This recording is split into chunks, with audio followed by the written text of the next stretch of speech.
আসসালামু আলাইকুম। ধানমন্ডিতে নির্মাণাধীন ভবনে ১২ জন সাবেক সচিব এবং বিচারকের ফ্ল্যাট বরাদ্দ বাতিল। ধারণা করা হচ্ছে বা তদন্তে তারা দেখছেন যে এই ১২ জন তারা সুবিধাভোগী।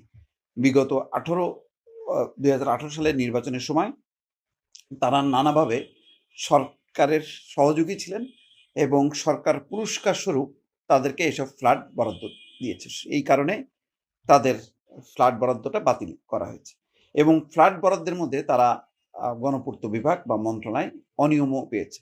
সেই অভিযোগের ভিত্তিতে ১২ জন ঊর্ধ্বতন কর্মকর্তার সব ফ্ল্যাট বরাদ্দ বাতিল করে দিয়েছে। তো আসলে এটা সত্য। বিগত ১৫ বছর শাসনামলে শুধু ১২ জন কেন, আরো অনেক। যেমন দেখেন যে ২০১৮ যেই সচিব হেলাল উদ্দিন তার ভূমিকাটাই দেখেন। তিনি ঠিক অবসর যাওয়ার একদিন আগে দেশে আসেন। বেশ ইউরোপ, আমেরিকার বেশ কয়েকটা দেশ ঘুরে তিনি সরকারি খরচে ঘুরে তিনি যেদিন আসলেন তার পরের দিন তিনি অবসরে চলে গেলেন। তার মানে তার সফরটা এমনভাবে সাজানো হয়েছে যাতে তিনি একটা পুরস্কৃত হন। এছাড়াও তো নানাভাবে পুরস্কৃত হয়েছে। ২০১৮ সালে তো কোটি, কোটি টাকা লেনদেন হয়েছে এই সমস্ত নির্বাচনে এবং সবগুলো যেহেতু ওই নুরুল হুদাই বলেছেন, যেহেতু হেলালুদ্দিন সচিব ফলে যেই নির্বাচনের রিটার্নিং কর্মকর্তা, সহকারী রিটার্নিং কর্মকর্তা তারা সবাই সরকারি কর্মকর্তা, কর্মচারী। তো তাদের উপর একটা প্রভাব আছে, সেই প্রভাবটা তিনি কাজে লাগিয়েছেন। এছাড়া নানান রকম সংস্থাগুলোকে অ্যাকোমোডেট করা সবকিছু করেছেন এই হেলালুদ্দিন। এইভাবে যদি এক, এক করে ধরি অসংখ্য এইচ.টি. ইমাম এর আগে এই ২০১৮ সালেই তিনি ছিলেন সবচেয়ে বড় পালের গোদা আরকি। এই কাজগুলো করেছেন।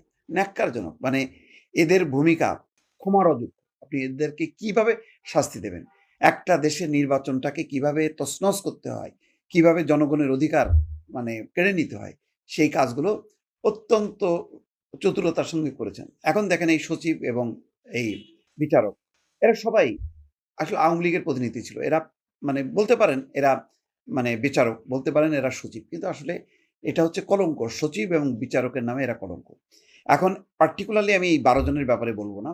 আমার কাছে যেহেতু তদন্ত নেই, সরকার তদন্ত করেছে। কিন্তু ধারণা করা যায় বিচার বলেন, প্রশাসন বলেন, পুলিশ বলেন সব কুক্ষিগত করা হয়েছে এবং এইসব বাহিনীর সব ঊর্ধ্বতন কর্মকর্তারা যত উপরে যাবেন সব হচ্ছে দলবাজ, তেলবাজ এবং এই কারণেই তারা এই প্রমোশনগুলো এগুলো কোনো যোগ্যতার ভিত্তিতে তারা ওঠে নাই যে না তারা খুব পেশাদারিত্ব দেখাইছে। তারা খুব যোগ্য, দক্ষ, তারা সংবিধান এবং আইনের সাথে আপোস করেন না। না ওইটার ভিত্তিতে না। ভিত্তিটা হলো যে সে শেখ হাসিনার অনুগত কিনা। শেখ হাসিনা যা বলবে তাই পালন করবে কিনা।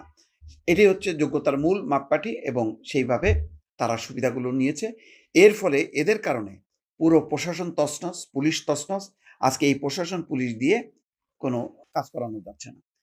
তো যাই হোক এখন এখানে বলা হচ্ছে ধানমন্ডি আবাসিক এলাকার ৬ নম্বর সড়কের ৬৩ নম্বর বাড়িটি মূলত সরকারের পরিত্যক্ত সম্পত্তি।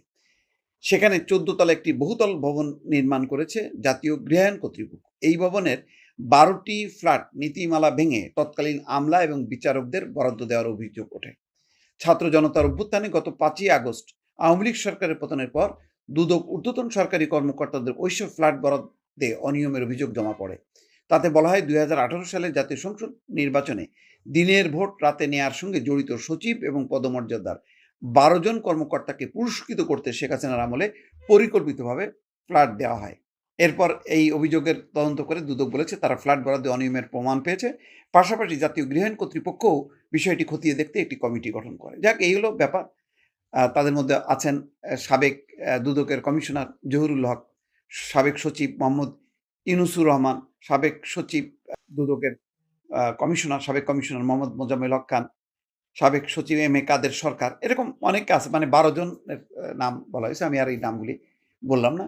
বুঝতেই পারছেন যে বিশেষ আনুগত্য ছাড়া এইভাবে বিশেষ বরাদ্দ পাওয়া এটা সম্ভব না। তো এইসব ঘটনার থেকে শিক্ষা যে ভবিষ্যতে যাতে এই ধরনের আনুগত্য প্রকাশ করে কোনো সচিব এবং বিচারক বা প্রশাসনের যাতে কাউকে না দেয়া হয়, সেটাই হবে আসল শিক্ষা। সেটা যদি প্রতিপালন করা না হয়, তাহলে ওই আমলে আওয়ামী লীগের আমলে পেয়েছে। আগামীতে বিএনপি আসলে বিএনপির আমলে কিছু সুবিধাভোগী হবে। এই ধরনের সুবিধাভোগী কর্মকর্তারা পুরো প্রশাসন, পুরো ব্যবস্থাকে তারা ধ্বংস করে দেয়। ফলে আপনি যতই সংস্কার কমিশন যতই কাঠামো তৈরি করেন না কেন, এই ধরনের তোষামোদকারীদের যদি প্রশ্রয় না দেয় রাজনৈতিক কর্তৃপক্ষ, তাহলে আসলে কাজের কাজ কিছুই হবে না। দর্শক ভালো থাকবেন। আল্লাহ হাফেজ।